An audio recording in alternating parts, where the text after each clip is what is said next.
दोस्तों, आज पश्चिम बंगाल के अंदर दूसरे चरण का मतदान शुरू हो गया है। सुबह से ही लोग मतदान केंद्र पर पहुंचकर अपनी बारी आने का इंतजार कर रहे हैं, लेकिन उनकी इंतजार की घड़ियां बहुत लंबी है।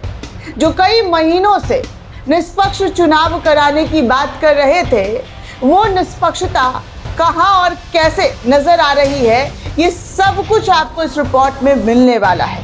इधर उधर कहीं जाने की जरूरत नहीं है। सुबह से लेकर शाम तक क्या कुछ होने वाला है, आपको लगातार जानकारियां देती रहूंगी। तो चलिए, सबसे पहले आपको बता दूं कि मतदान जो है एक बार फिर से हंगामेदार रहा। जी हाँ, सुबह का पहला पहर और उस पहले पहर में भी हंगामा देखने सुनने को मिला है।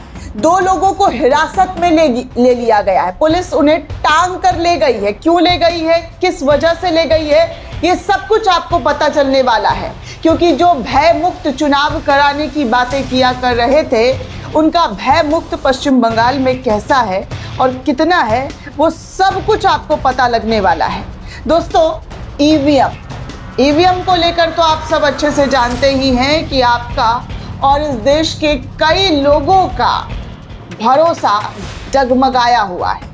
विपक्ष लगातार ईवीएम को लेकर सवाल खड़े कर चुके हैं, लेकिन निष्पक्ष चुनाव आयोग जो है वो अपनी निष्पक्षता का परिणाम बार बार देता रहता है कि ईवीएम में कोई गड़बड़ी, कोई खराबी नहीं है।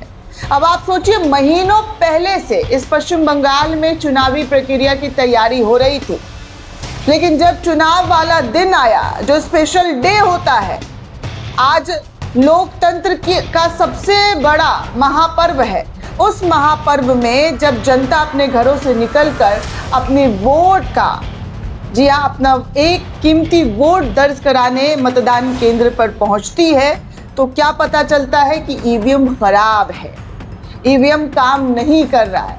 सोचिए, मशीन ही खराब है, जिस मशीन का आप उपयोग कराने के लिए पिछले कई महीनों से तैयारी कर रहे थे, और वो तैयारी ही खोखली हो, तो आपके मन में क्या आएगा, आप क्या सोचेंगे? जी हाँ, वही सोच रहे होंगे जो मैं सोच रही हूँ कि लोगों का भरोसा ईवीएम पर नहीं है। तभी तो बार बार ईवीएम खराब होने की शिकायतें मिलती रहती है। आपको बता दूं दोस्तों कि आज पश्चिम बंगाल के दूसरे चरण का मतदान सुबह 9 बजे, अब की बात की जाए तो 18.39% वोटिंग हुई है। मतदान के लिए सुबह 5:30 बजे से ही लोग अपने घरों से निकलकर पोलिंग बूथ की तरफ जा रहे थे, लेकिन ऐसे में कहा जा रहा है कि ईवीएम में गड़बड़ी का शिकायत करने वाले लोगों को कैसे पैरामिलिट्री फोर्स टांग कर ले जा रही है। इस तस्वीर में आप देख सकते हैं, ये है बंगाल के हालात कि अगर आप शिकायत करते हैं तो आपको ही, जी हाँ, आपको ही उठा लिया जाता है। खुद आप देख सकते हैं कि पश्चिम बंगाल इलेक्शन में हावड़ा में ईवीएम गड़बड़ी के आरोप में हंगामा, और फिर पैरामिलिट्री ने 2 लोगों को टांग कर हिरासत में जो है वो ले गए हैं। खैर दोस्तों, आपको बता दूं कि हावड़ा में मतदान केंद्र के बाहर अफरा तफरी मच गई, क्योंकि मतदाताओं ने दावा किया कि मशीन में खराबी है, और खराबी के कारण मतदान सुबह 8:30 बजे यहाँ पे शुरू हुआ है।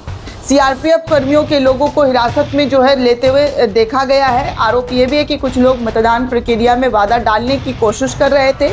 पीटीआई के अनुसार अगर मैं बात करूं तो दूसरे चरण के मतदान के शुरुआती घंटे में छपरा, शांतिपुर, निमतला और भंगर सहित कई स्थानों पर हिंसा और तोड़फोड़ की सूचना मिली है। एक रिपोर्ट में दावा यह भी किया जा रहा है कि नदिया में मतदान केंद्र पर भाजपा एजेंट पर हमला हुआ है।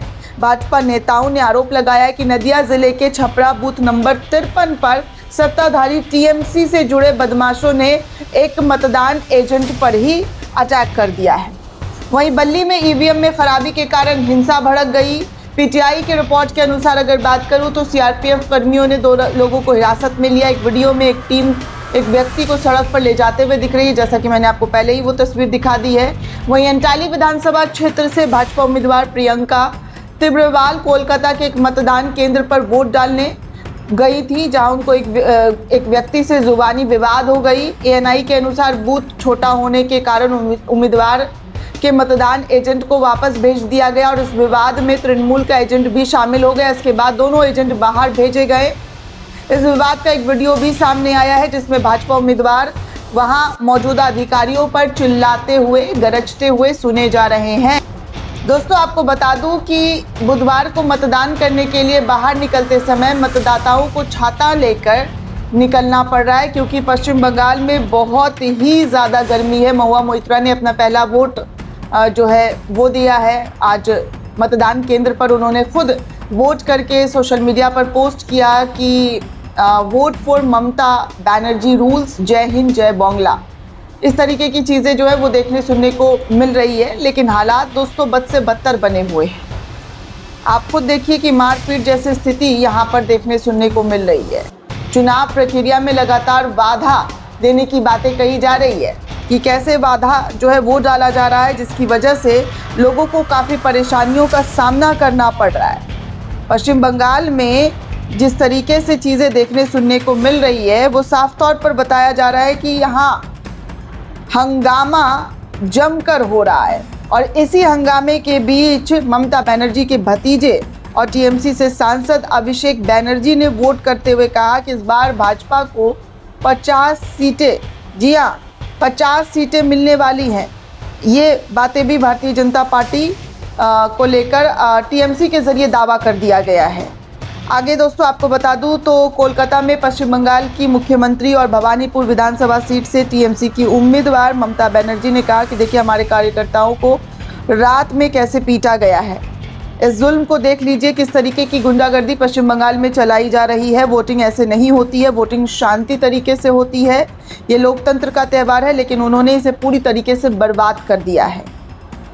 बीजेपी ज़बरदस्ती चुनाव में धांधली कराना चाहती है। हमारे कार्यकर्ताओं लोगों को मारने की तैयारी की जा रही है, लेकिन वो कहीं से भी जगह नहीं छोड़ेंगे। हमारे कार्यकर्ता डटकर इस चुनाव में भाजपा और उनके एजेंटों का सामना करते हुए दिखाई दे रहे हैं।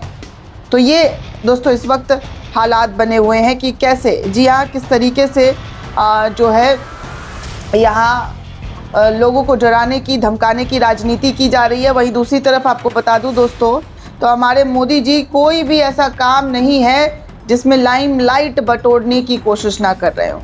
आज दूसरे चरण का मतदान है, लेकिन आज प्रधानमंत्री अपने संसदीय क्षेत्र पहुंच गए हैं और वहां से उनकी वीडियो फोटो आ रही है कि श्री काशी विश्वनाथ कॉरिडोर पहुंचकर प्रधानमंत्री जो है पूजा अर्चना करने वाले हैं। मतलब फुल लाइमलाइट, आचार संहिता लगा हुआ है, लेकिन मोदी जी पर कैमरा टिका हुआ है।